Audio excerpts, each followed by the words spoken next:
Hello friends, a warm welcome to all of you in my YouTube channel Akhilesh education centre. This is Akhilesh Kumar. आप सभी का स्वागत है हमारे YouTube channel Akhilesh education centre पर। दोस्तों, जैसा कि आप सबको पता है, आज हम लोग पढ़ने वाले हैं यहाँ पर क्लास 12th की फिजिक्स में कार्बन प्रतिरोध एवं कार्बन वर्णकोड। आज का जो अपना टॉपिक है कार्बन प्रतिरोध, कार्बन प्रतिरोध एवं कार्बन वर्णकोड। कार्बन वर्णकोड आज हम लोग इसके बारे में पढ़ने वाले हैं कि कार्बन प्रतिरोध और कार्बन वर्णकोड क्या होता है।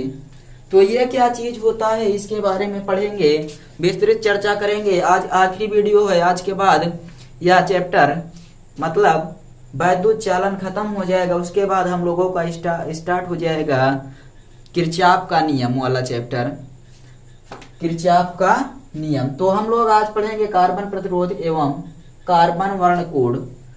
तो जो कार्बन प्रतिरोध और कार्बन वर्णकोड ये क्या होता है, इसको शुरू करने से पहले अगर आप सब लोग चैनल पर नए हैं तो सब्सक्राइब कर लीजिए तथा बेल आइकन को भी प्रेस कर दीजिए ताकि जब भी कोई नया वीडियो जाए आप सबको तुरंत नोटिफिकेशन मिल जाए।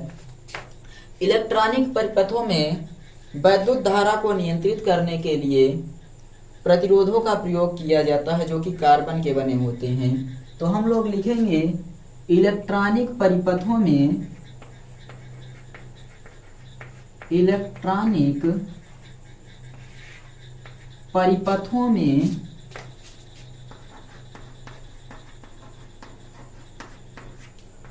वैद्युत धारा को नियंत्रित करने के लिए,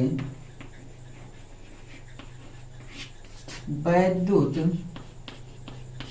धारा को नियंत्रित करने के लिए, नियंत्रित करने के लिए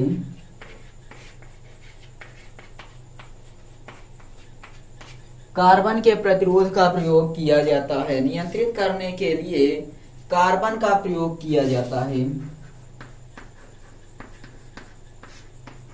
कार्बन का प्रयोग किया जाता है। तो जो वैद्युत परिपथ होते हैं उनमें वैद्युत धारा को नियंत्रित करने के लिए हम लोग कार्बन का प्रयोग करते हैं, जिन्हें हम लोग क्या कहते हैं, कार्बन प्रतिरोध कहते हैं, जिसे कार्बन प्रतिरोध कहते हैं। कार्बन प्रतिरोध कहते हैं।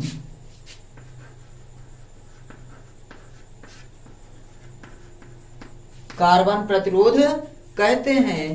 कार्बन प्रतिरोध क्या होता है, कार्बन का प्रतिरोध का मान ज्ञात करने के लिए या कार्बन के प्रतिरोध का मान ज्ञात करने के लिए, कार्बन के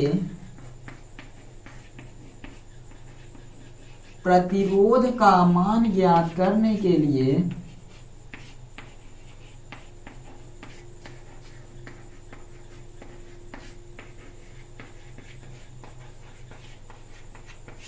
कार्बन के प्रतिरोध का मान ज्ञात करने के लिए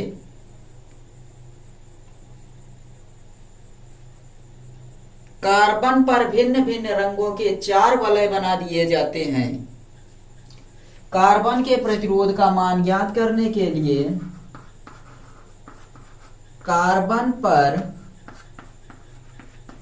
भिन्न भिन्न रंगों के, भिन्न भिन्न रंगों के 4 वलय बना दिए जाते हैं। 4 वलय बना दिए जाते हैं, जिन्हें कार्बन वर्णकोड कहते हैं। कार्बन के प्रतिरोध का मान ज्ञात करने के लिए कार्बन पर 4 भिन्न भिन्न रंग के वलय बना दिए जाते हैं, जिसे कार्बन वर्ण कोड कहते हैं। कार्बन वर्ण कोड कहते हैं। तो ध्यान दीजिए, जो इलेक्ट्रॉनिक परिपथ होते हैं उनमें वैद्युत धारा को नियंत्रित करने के लिए कार्बन का प्रयोग किया जाता है, जिसे कार्बन प्रतिरोध कहते हैं। और कार्बन प्रतिरोध का मान ज्ञात करने के लिए कार्बन पर 4 रंग के भिन्न भिन्न रंग के वलय बना दिए जाते हैं, जिन्हें कार्बन वर्ण कोड कहते हैं। आप लोग इतना नोट कर लीजिए या स्क्रीनशॉट ले लीजिए। तो हम फिर चलते हैं, देखते हैं कि जो 4 वलय बनाए जाते हैं वो कौन कौन से कलर के होते हैं, और उसके बाद उनको हम लोग कैसे याद कर सकते हैं। तो आप लोग जल्दी से इसको नोट कर लीजिए। उसके बाद हम लोग चलते हैं और देखते हैं कि वो वलय किस प्रकार से बनाए जाते हैं और उनको किस प्रकार से हम लोग याद करेंगे। तो चलिए अब हम लोग देखते हैं जो वलय बनाए जाते हैं उसका कलर किस प्रकार का होता है, उन पर कोड कौन कौन से अंकित होते हैं और उनको हम लोग किस प्रकार से ज्ञात करते हैं। ध्यान दीजिएगा, यहाँ पर कार्बन प्रतिरोध एवं कार्बन वर्ण कोड पढ़ने के बाद हम लोग देखते हैं जो भिन्न भिन्न कलर के 4 वलय बना दिए जाते हैं उनका रंग कैसा होता है। तो सबसे पहले काला होता है, जिसे हम लोग ब्लैक कहते हैं। भूरा, ये क्या है, भूरा, इसे भी हम लोग बी से प्रदर्शित करते हैं। इसका पहला लेटर ले लेंगे और उसके बाद फिर हम लोग लाल को रेड से प्रदर्शित करते हैं। नारंगी क्या है, ऑरेंज है, और पीला क्या है, येलो है। हरा क्या है, ग्रीन को हम लोग लिख देते हैं गुड, और उसके बाद हरा क्या है, ग्रीन। और उसके बाद नीला जो होता है उसको हम लोग किससे प्रदर्शित करते हैं, तो बी, इसको हम लोग प्रदर्शित करेंगे बाय। और उसके बाद जो बैगनी है, बैगनी को हम लोग दर्शाएंगे वायलेट मतलब वेरी। और उसके बाद स्लेटी, स्लेटी क्या हो जाएगा, गुड, पुनः लिखेंगे। और उसके बाद यहाँ पर क्या लिखेंगे, सफेद मतलब व्हाइट होता है, व्हाइट डब्ल्यू से, तो उसको हम लोग लिख देंगे वाई। ये है इसकी trick, BBROY, good bye, very good, wife. यहाँ पर आप लोग देखिए जो कोड अंकित किया जाता है वो किस प्रकार से होता है। तो जो प्रथम वलय और द्वितीय वलय का कोड दिया जाता है वो समान होता है। काला के लिए कोड प्रथम के लिए 0, तो द्वितीय के लिए भी 0। भूरा के लिए प्रथम के लिए कोड 1 होता है, द्वितीय के लिए भी 1 होता है। लाल के लिए कोड 2 दिया जाता है, यहाँ पर भी 2। नारंगी के लिए 3 और इसके लिए भी 3। पीला के लिए 4 हो जाता है, तो यहाँ पर भी 4 हो जाएगा। हरा के लिए 5 हो जाता है, तो यहाँ पर भी 5। नीला होता है 6 और यहाँ पर भी हो जाएगा 6। बैगनी के लिए 7, यहाँ पर भी 7। स्लेटी के लिए 8, तो 8 हो जाएगा। और सफेद के लिए 9 से प्रदर्शित करते हैं। और जो तृतीय वलय होता है वो दर्शाता है 10 की घात के रूप को, 10 की घात के रूप को। वो किस प्रकार से होता है, तो सबसे पहले 10 की घात 0, फिर 10 की घात 1, 10 की घात 2, 10 की घात 3, ये है 10 की घात 4, 10 की घात 5, और यहाँ पर 10 की घात 6, 10 की घात 7, 10 की घात 8 और 10 की घात 9 हो जाएगा। चतुर्थ वलय क्या प्रदर्शित करता है, तो आप लोग यहाँ ध्यान दीजिएगा, जो यहाँ पर प्रथम वलय है और द्वितीय वलय है वो कार्बन वर्ण कोड के पहले और दूसरे मान को प्रदर्शित करता है, तथा तीसरा वलय घात को प्रदर्शित करता है, 10 की घात को। चतुर्थ वलय क्या प्रदर्शित करता है, तो चतुर्थ वलय जो होता है वो ये जो कार्बन वर्ण कोड होता है, कार्बन प्रतिरोध जो होता है उसकी सहनशीलता को प्रदर्शित करता है। कार्बन प्रतिरोध वलय प्रतिरोध की सहनशीलता को प्रदर्शित करता है। और यहाँ पर 3 प्रकार के कलर दिए जाते हैं, या तो सुनहरा कलर होगा या तो चांदी होगा।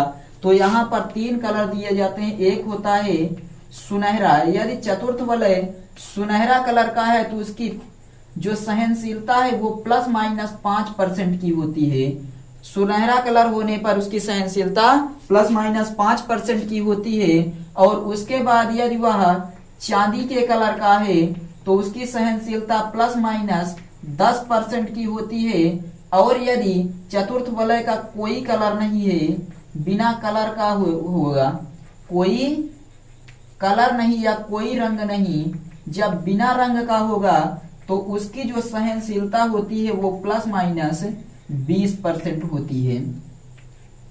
तो इससे हम लोग क्या देखते हैं, जो प्रथम वलय और द्वितीय वलय होता है वो कार्बन प्रतिरोध के पहले और दूसरे मान को प्रदर्शित करता है। प्रथम वलय कार्बन प्रतिरोध के पहले मान को और द्वितीय वलय कार्बन प्रतिरोध के द्वितीय अंक को प्रदर्शित करता है। और तृतीय वलय जो होता है वो कार्बन प्रतिरोध के 10 की घात को प्रदर्शित करता है तथा चतुर्थ वलय कार्बन प्रतिरोध के सहनशीलता को प्रदर्शित करता है। इसको नोट कर लीजिए। उसके बाद हम लोग एक एग्जाम्पल से समझते हैं। एक एग्जाम्पल से यहाँ पर समझ लेते हैं। मान लीजिए यहाँ पर एक कार्बन प्रतिरोध बनाया गया है, कार्बन प्रतिरोध बनाया गया है जिस पर 4 वलय अंकित किए गए हैं। 1 वलय, 2 वलय, 3 वलय और ये चौथा। पहला जो है वो रेड कलर का है, दूसरा क्या है ऑरेंज कलर का है, तीसरा क्या है, तो तीसरा यहां से मान लीजिए हम लोग ले लेते हैं, पहला वाला रेड कलर का है, दूसरा वाला ऑरेंज कलर का है और तीसरा वाला किस कलर का है, बैगनी कलर का है यानी वायलेट है। और चौथा जो है इसका कलर कैसा है, तो ये है सुनहरे कलर का। कैसा कलर है, सुनहरा।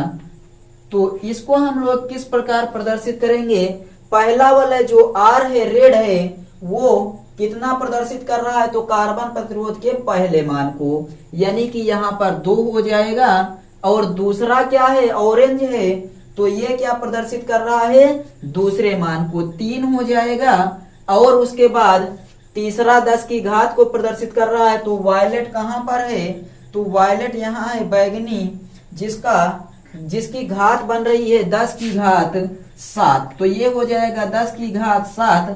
और चतुर्थ वलय सहनशीलता प्रदर्शित करता है सुनहरा का, मतलब सहनशीलता कितने परसेंट, ±5% की सहनशीलता हो जाएगी। तो आई थिंक आप सबको ये अच्छे से समझ में आया होगा और आपने कोड को नोट कर लिया होगा। कोड का स्क्रीनशॉट जल्दी से ले लीजिए और उसको नोट कर लीजिए। एकदम आसान है, इसमें कोई दिक्कत आने वाली नहीं है। कि काला बीबी राज good bye very good wife strict से यहाँ पर देखेंगे ब्लैक यानी काला, भूरा, लाल, नारंगी, पीला, हरा, नीला, बैगनी, स्लेटी और सफेद सब क्रम से है 0 1 2 3 4 5 6 7 8 9, 0 1 2 3 4 5 6 7 8 9। और यहाँ पर तृतीय वलय में 10 की घात 0, 10 की घात 2 क्रम में आते हुए 10 की घात 9। सुनहरा है तो 5%, चतुर्थ वलय चांदी के कलर का है तो 10% और कोई रंग नहीं है तो 20% सहनशीलता। मान लीजिए एक दिया गया है यहाँ पर पीला है, पहला वलय पीला है, पीला का मतलब क्या हो जाएगा, येलो, येलो मतलब 4 आ जाएगा, पहला मान कितना हो जाएगा 4। दूसरा है हरा, हरा का मतलब कितना हो जाएगा, हरा का मतलब 5। और तीसरा दिया गया है अगर स्लेटी है तो सहनशील, तो यहाँ पर हो जाएगा 10 की घात 8। और यदि यहाँ पर कोई रंग नहीं है चौथे का तो सहनशीलता कितने परसेंट है, 20% की सहनशीलता है। इस प्रकार आप लोग ज्ञात करेंगे कार्बन वर्ण कोड। नोट कीजिए जल्दी से। उसके बाद हम लोग चलते हैं प्रतिरोधों के संयोजन पर। जल्दी से इसको नोट कर लीजिए या फिर स्क्रीनशॉट ले लीजिए, तब हम लोग चलते हैं। अब देखते हैं प्रतिरोधों का संयोजन। चलिए अब हम लोग देखते हैं प्रतिरोधों का संयोजन। कार्बन वर्ण कोड के बाद अब हम लोग देखते हैं प्रतिरोधों का संयोजन। प्रतिरोधों का संयोजन 2 प्रकार से किया जाता है, एक तो श्रेणी क्रम संयोजन या दूसरा समांतर क्रम संयोजन। तो श्रेणी क्रम संयोजन में हम प्रतिरोधों को निम्न चित्रानुसार जोड़ते हैं। चित्र कैसे बनाएंगे, तो यहाँ पर जो पहला प्रतिरोध है उसके दूसरे सिरे को, पहले प्रतिरोध के दूसरे सिरे को दूसरे प्रतिरोध के पहले सिरे के साथ जोड़ते हैं। इसी क्रम में दूसरे प्रतिरोध के पहले सिरे को दूसरे प्रतिरोध के दूसरे सिरे को तीसरे प्रतिरोध के पहले सिरे से जोड़ते हुए चले जाते हैं और आखिरी में जो प्रतिरोध है उसको भी इसी क्रम में जोड़ देते हैं। तो ये बन जाता है प्रतिरोधों का संयोजन। मतलब यदि हम लोग लेते हैं श्रेणी क्रम तो उसमें जोड़ते हैं प्रतिरोध के दूसरे सिरे को पहले प्रतिरोध के दूसरे सिरे को दूसरे प्रतिरोध के पहले सिरे से, तीसरे प्रतिरोध के पहले सिरे को दूसरे प्रतिरोध के दूसरे सिरे से, चौथे प्रतिरोध के पहले सिरे को तीसरे प्रतिरोध के दूसरे सिरे से जोड़ते हैं। इसी क्रम में हम जितने भी प्रतिरोध चाहें जोड़ते हुए चले जाएंगे। यहाँ से हम लोग धारा भेजते हैं, आई धारा, तो यहाँ पर भी आई धारा ही रहती, यहाँ क्रॉस करते हुए आई पहुंचती है, यहाँ भी आई धारा रहेगी, यहाँ पर भी आई धारा और वापस आई आ जाती है। पहला प्रतिरोध है इसलिए R1, दूसरा प्रतिरोध है R2, तीसरा प्रतिरोध है R3, इसी क्रम में n प्रतिरोध जुड़े हुए हैं तो Rn। पहला जो प्रतिरोध है उसके सिरों के बीच का विभवांतर है V1, दूसरे प्रतिरोध के सिरे का विभवांतर V2, तीसरे का विभवांतर V3 और n प्रतिरोध जुड़े हैं तो विभवांतर क्या हो जाएगा Vn। इस प्रकार जो प्रतिरोध को हम लोग श्रेणी क्रम में जोड़ते हैं तो उसमें बहने वाली धाराएं समान होती हैं तथा प्रतिरोध भिन्न भिन्न होने के कारण सिरों के बीच लगाया गया विभवांतर भी कैसा होता है भिन्न भिन्न। तो श्रेणी क्रम में जुड़े प्रतिरोधों में बहने वाली धाराएं समान होंगी जबकि प्रतिरोधों के सिरे के बीच विभवांतर भिन्न भिन्न होता है। इस प्रकार लिखेंगे श्रेणी क्रम में जुड़े प्रतिरोधों के बीच, श्रेणी क्रम में जुड़े प्रतिरोधों के बीच जुड़े प्रतिरोधों के बीच बहने वाली धाराएं, बहने वाली धाराएं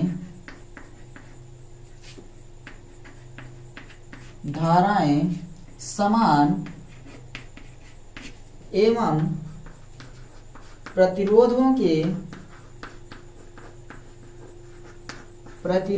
के सिरों के बीच लगाया गया, सिरों के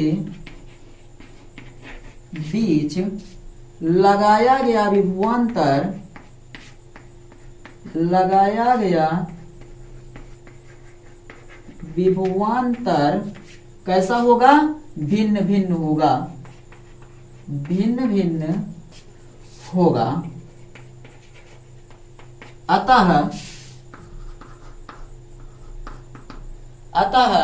यहाँ पर धारा जब समान होगी विभवांतर V बराबर आई आर से V1 बराबर आई R1, V2 बराबर आई R2, इसी क्रम में Vn बराबर आई Rn। सभी को हम लोग क्या करेंगे, अब क्या करेंगे जोड़ देंगे। सभी को हम लोग क्या करेंगे यहाँ पर जोड़ देंगे, चूंकि तुल्य विभवांतर V बराबर V1 plus V2 plus V3 plus dash dash dash Vn हो जाता है। इसलिए V बराबर I R is equal to I R1 plus I R2 plus I R3 plus dash dash I Rn हो जाएगा।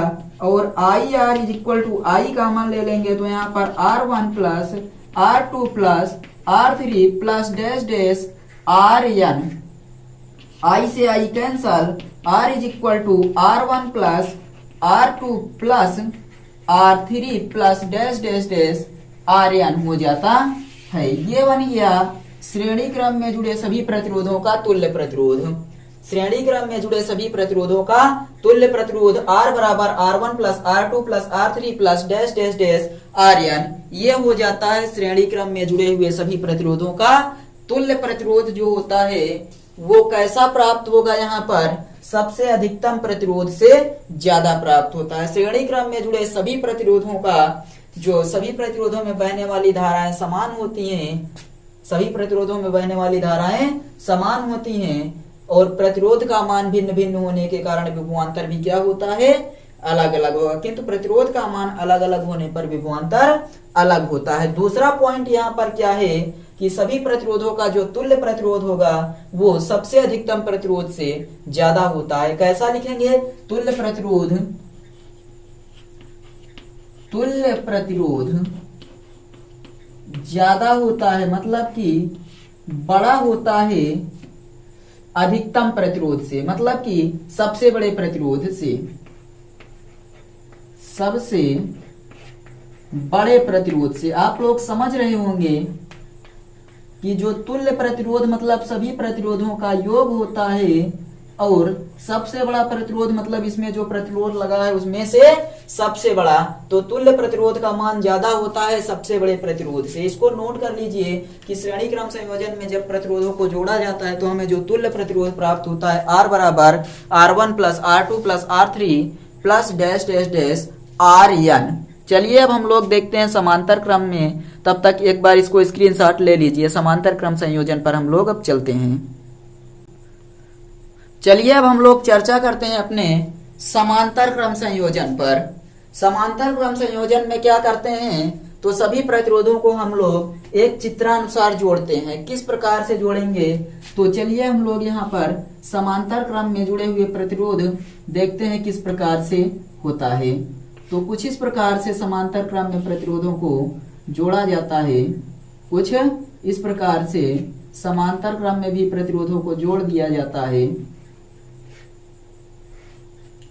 मतलब यहाँ पर जितने भी प्रतिरोध होते हैं सबको किस क्रम में जोड़ा जाता है, तो सबको कुछ इस प्रकार जोड़ा जाता है कि सभी प्रतिरोधों का एक सिरा, सभी प्रतिरोधों का एक सिरा एक स्थान पर आकर मिलता है और सभी प्रतिरोधों का दूसरा सिरा दूसरे स्थान पर मिलता है।